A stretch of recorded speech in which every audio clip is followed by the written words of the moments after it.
다큐멘터리 슈가 로드 투 D-Day 어떤 이야기들이 담겨 있을지 궁금해하고 계실 여러분들을 위해 제가 오늘 몰래 슬쩍 몇 가지 스포일러를 해볼 생각입니다. 여기 이번 다큐와 관련된 키워드들이 준비가 되어 있는데요. 딱 봐도 개수가 엄청 많죠. 여러분들께 들려드리고 싶은 이야기가 정말 많습니다. 그럼 시작해볼까요?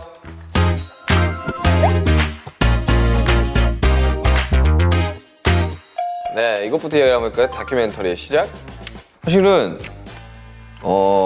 저희 A&R 직원분이 프로듀서 다큐를 만들면 어떨까라는 이야기를 하셨거든요. 왜냐면 제가 그 외부 작업을 한창 하고 있을 때고 그 주스월드라는 친구 거 이제 피처링 작업을 하고 있을 때였는데 대외적으로 다른 뮤지션들이 바라보는 슈가의 음악들과 이런 것들은 어떨까로 처음에 제작을 그분이 좀 해보고 싶다고 하셔가지고 뭐 하시라, 뭐 내가 출연을 막 그렇게 많이 하는 것도 아니고 하시고 싶으면 하시라고 했는데 그 생각을 딱 한 시점이 딱 고맘때쯤이었는데 일단은 좀 기록을 좀 해놓자 혹시 모르니까 해서 막 하다 보니까 저희는 알고 있었죠. 2월 13일 날 저희가 잠깐 쉬어간다라는 발표를 하기 전에 이미 저희는 다 정해져 있었고 일정들이 그러면 이제 각자 개인 앨범들을 준비를 하기 시작을 하고 이런 상황에서 그러면 그냥 앨범 다큐를 해보는 게 어떻겠냐라고 제가 역으로 제안을 했죠. 그러면서 이제 다큐멘터리가 시작이 됐는데 아이돌 가수는 항상 카메라가 돌아가고 있어요. 그러니까 거진 매 순간 기록이 되고 있는데 다행히도 이번 다큐멘터리에 정말 예전 기록들까지 같이 들어가가지고 그때 작업했던 것들이 방송에는 그 당시에는 발매가 안 됐으니까 못 나갔지만 들어가는 것도 있고 그래서 저도 쭉 보면서 저때 저런 생각을 했었지 뭐 이런 것들이 좀 들어가서 되게 좀 재밌었어요, 작업하는 동안. 근데 초반 30분 정도 이제 미국에서 이제 촬영했던 분량들이 나오는데 거기서는 한 1.5배속을 해서 빨리빨리 좀 넘기셨으면 하는 게 제 상태가 너무 안 좋더라고. 얼굴이 막 이만하게 나와요. 그래가지고 평소에는 항상 이게 좀 유지를 하고 있는 저를 보시겠지만 정말 흐트러진 이 민윤기에 나도 그 아침이랑 저녁이랑 얼굴이 너무 달라. 막 전날 뭘 먹고 자는지 모르겠는데 얼굴이 이만하게 나와서 뒤로 갈수록 괜찮아지니까요. 초반에만 좀 잘 버텨주시면 네, 좋을 것 같습니다. 네, 그냥 뭔가 사실 여행 그렇게 많은 나라들을 갔지만 여행이라고 할 만한 것들을 못 해봐가지고 한번 해보자. 근데 되게 재밌었어요. 나름 뭐 여러 가지 생각도 하고 사실 막 뭔가 굉장한 많은 작업을 하고 오지는 못했는데 앨범에 그래도 한 2곡 정도는 들어갈 것들을 작업을 해서 왔고 3년 전? 네, 영상이 들어가 있어요. 그리고 그건 이미 방영이 된 프로그램인데 그때 당시로 이제 막 제가 멤버한테 들려주고 했던 게 기록이 되어 있더라고요. 그래서 그거가 들어가서 되게 반가웠습니다. 평창 있네요.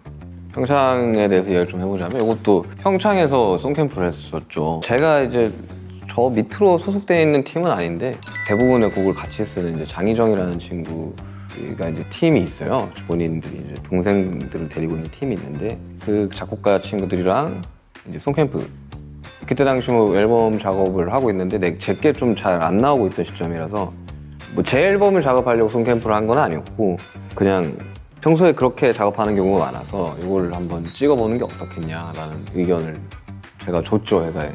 그래서 저희가 평창에서 저희 멤버들끼리 이제 같이 지내는 인더스피라는 프로그램을 촬영했던 곳에 다시 가서 작업가들이랑 한 2박 3일 바짝 이제 송캠프를 하고 왔죠. 그래서 굉장히 많은 곡이 나왔습니다, 그때 당시에. 한 2박 3일 그냥 밥 먹고 곡만 쓰면 한 20곡이 넘게 나오거든요? 그때 한 20곡 넘게 써서 왔는데 아직 뭐 발매된 게 하나도 없어가지고 일단은 그것도 묵혀두고 있는데 이때 기록된 게 또 다음 다큐멘터리에 나올 수도 있어요. 그러니까 일단은 막 다 찍어놨는데 곡 작업 많이 하고 왔다.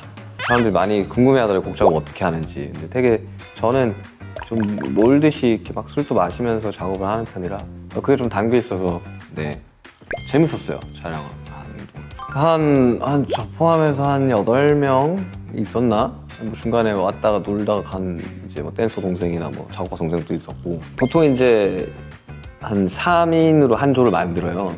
원래 작곡가 더 많아야 돼요. 한 30명 정도 있으면 탑라인을 쓰는 친구 1명, 비트 만드는 친구 1명, 악기 다룰 수 있는 친구 1명 이렇게 3명을 대부분 조를 짜가지고 방에 다 밀어넣습니다. 밥 시간 제외하고 곡만 써야 돼요.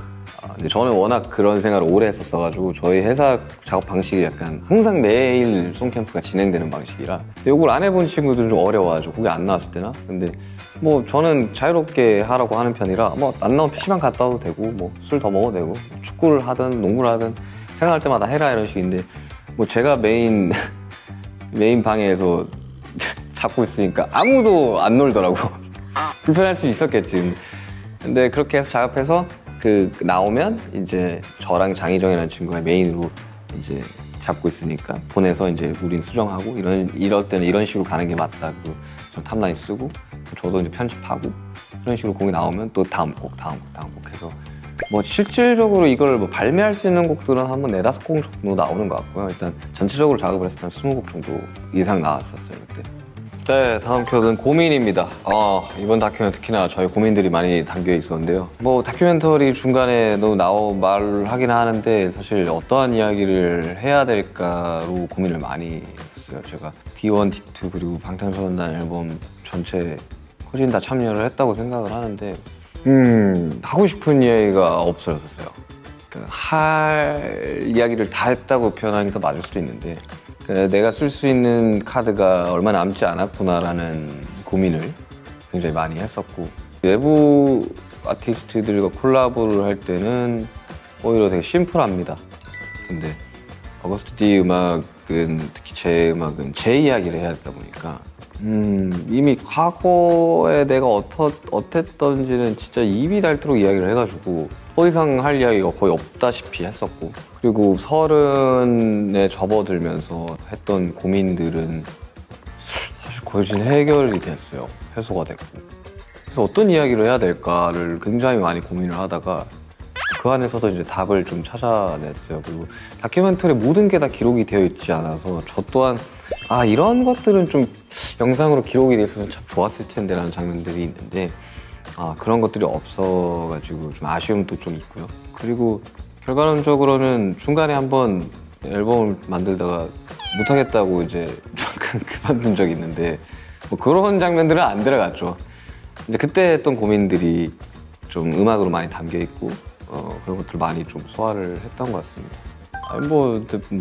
모든 사람이 고민을 하죠. 뭐 생활비가 없어서 고생하던 그때의 민혁이도 고민을 했고 지금 남부럽지 않은 성공을 한 저도 지금 고민을 하고 있는데 10대, 20대, 30대들에게 굉장히 가혹한 세상인 것 같아요. 특히 어린 젊은 청춘들한테 너무 가혹한 세상에서 살고 있다고 생각이 드는데 저는 제가 이러한 고민을 했으니 여러분들 뭐 힘을 내세요라는 좀 어설픈 위로는 하고 싶지 않고요.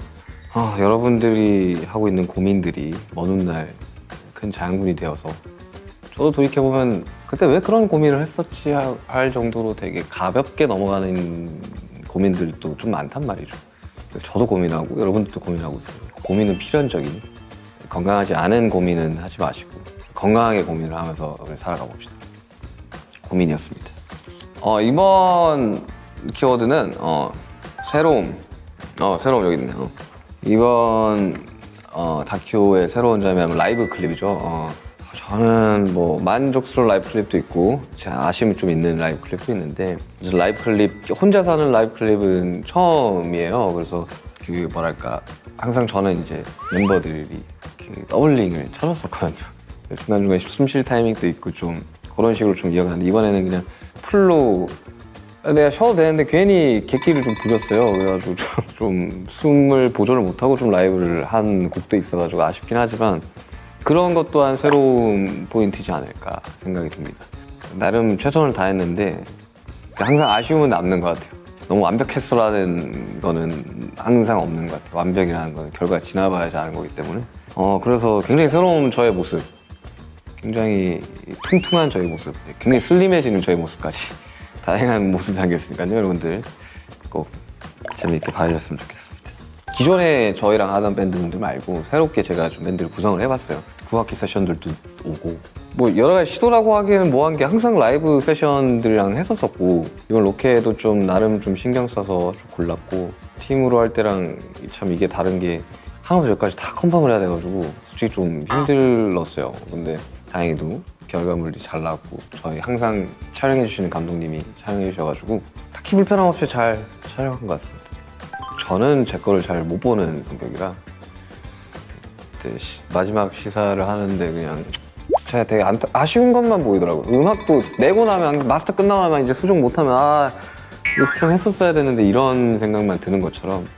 그래서 저는 나왔을 때는 못 봐요. 그래서 좀 한 1년, 2년 지나고 난 뒤에 볼 예정입니다. 여러분들이 많이 봐주셔야 돼요. 저는 제 거 잘 못 봐요. 30살입니다. 저는 제가 30살까지 음악을 할 줄 몰랐습니다. 정말로.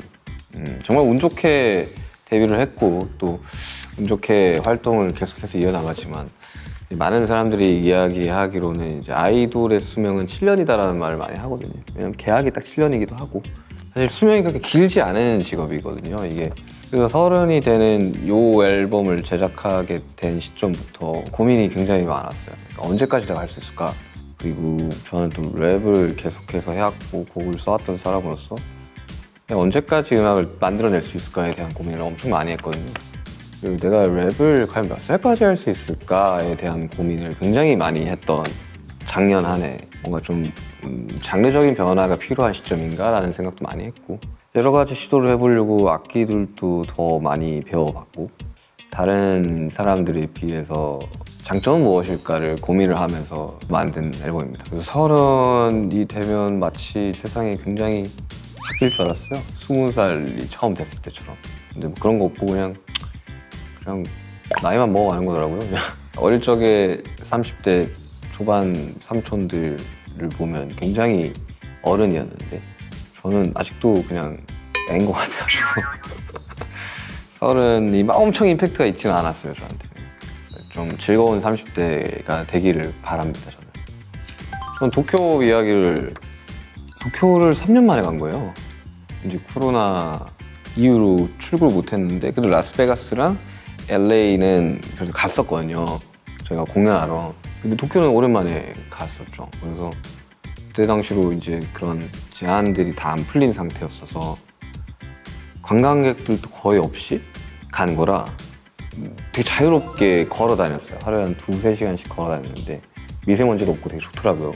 근데 오랜만에 걸으니까 되게 좋았고 또 뭐 트랙리스트가 공개됐으면 아시겠지만 그 사카모토 리이치 선생님 만나가지고 제가 어릴 적부터 되게 좋아했던 미션을 만나서 대화도 하고 실제로 그로 인해서 제가 한 곡에 이제 건반을 연주를 해주셨어요. 그래서 도쿄가 기억이 좀 많이 남네요. 저는. 그래서 사카모토 리이치 선생님도 원래는 대중음악을 하시다가 영화음악으로 넘어오신 케이스라 저도 뭐 그런 형태로 나이가 들지 않을까. 점점 이제 대중음악도 대중음악 하지만 이제 인스트루멘탈 음악들도 굉장히 많이 작업을 하기 때문에 조언도 많이 얻고 왔고요. 기억이 많이 남습니다. 네, D-Day. 아무래도 D-Day 관련된 다큐다 보니 D-Day를 골랐는데 사람들이 왜 D-Day냐 왜 D-Day냐라고 하는데 이렇게 보면 약간의 마침표 같은 느낌일 수도 있겠다라는 뭐 공언을 하는 건 아니지만 그럼 이제 어거스트로 또 앨범 못 낼 것 같아서 그런 건 아니다만 제가 원래 예상했던 그런 메시지의 거의 마무리 3부작의 마무리이기 때문에 D-Day로 골랐고요. D2였기 때문에 그때도 제가 뭐 사실 믹스테이프 뭐 프로모션이랄 게 딱히 없어가지고 기습 발매를 했었거든요. D7부터 당연히 사람들이 D-Day 날 공개가 될 거라고 생각해서 중간에 D2 때 그냥 내버렸단 말이죠. 정말 과감한 그거는 상업 앨범이 아니니까 가능했던 프로모션인데 그래서 사람들이 D3를 생각을 하실 것 같아서 D-Day로 갔습니다. 실제로 이제 그런 이야기들의 마무리이기도 하고 D-Day가 저는 딱 그날이라고 생각이 들거든요. 이게 정말 너무 이 정보화 시대에 너무 많은 정보들과 너무 많은 피드백이 그냥 내 손바닥 안에서 다 볼 수 있잖아요. 그러다 보니까 그 무엇보다 자유로운 시대에 오히려 족쇄를 차고 살아간다고 사람들이 그렇게 생각을 하는데 저는 그런 것들로부터의 해방의 날이라고 생각을 해서 D-Day라고 생각했어요. 너무 많은 눈치를 살고 너무 많은 사람들의 의견을 듣다 보니 내 상상과 내 생각은 묵살된 채로 어느 인터넷의 여론이 곧 세상의 여론인 것 마냥 많은 사람들이 좀 두려움에 떨면서 살아가는 것 같은데 그런 것들로부터 좀 자유로워지자를 좀 많이 담고 있어요. 주차도 이야기했는데 그 흑백 논리에 갇혀 사는 사람들이 말하는 흑백은 총 의견 100% 중에 10%도 안 된다고 5% 양극단의 사람들의 이야기가 마치 100%의 이야기인 것 마냥 사람들이 이야기를 하는데 사실 저같이 회색 낀 사람들이 더 많거든요, 세상은. 연애색일 수도 있고 진한 차콜일 수도 있지만 농도만 달라질 뿐 그냥 의견을 크게 안 내고 사는 사람들이 훨씬 더 많단 말이죠. 그래서 그런 것들, 그런 되게 불편한 노이즈가 그런 많은 떠다니는 말들로부터 좀 자유로워지자라는 뜻의 D-Day입니다. 그래서 앨범을 만들고 나서 지금 굉장히 홀가분한 상태거든요. 굉장히 편안한 상태고 여러분들도 부디 그날이 오시길 바랍니다. 그냥 제 일상을 좀 많이 담았어요. 사실 이렇게 뭐 음악을 작업을 한다든지 그리고 작업 과정이 나가는 적은 별로 없거든요. 저희 팀 다큐 안에서는 막 호텔에서 작업하고 이런 것들이 간간히 나가긴 했는데 이렇게 나간 거는 없었어가지고 뭔가 팀 다큐는 좀 예쁜 모습만 좀 골라서 내주셔가지고 너무 감사했죠. 근데 사실 그 이면에 괴로워하는 제 모습은 거진 나간 적이 없거든요. 근데 이번에 좀 많이 나간 것 같아가지고 좀 색다르지 않나 그런 생각이 듭니다. 여러분 제가 야심차게 준비해본 스포일러 다들 재밌으셨나요? 보시다시피 아직까지 남아있는 키워드가 굉장히 많습니다. 오늘은 짧고 굵게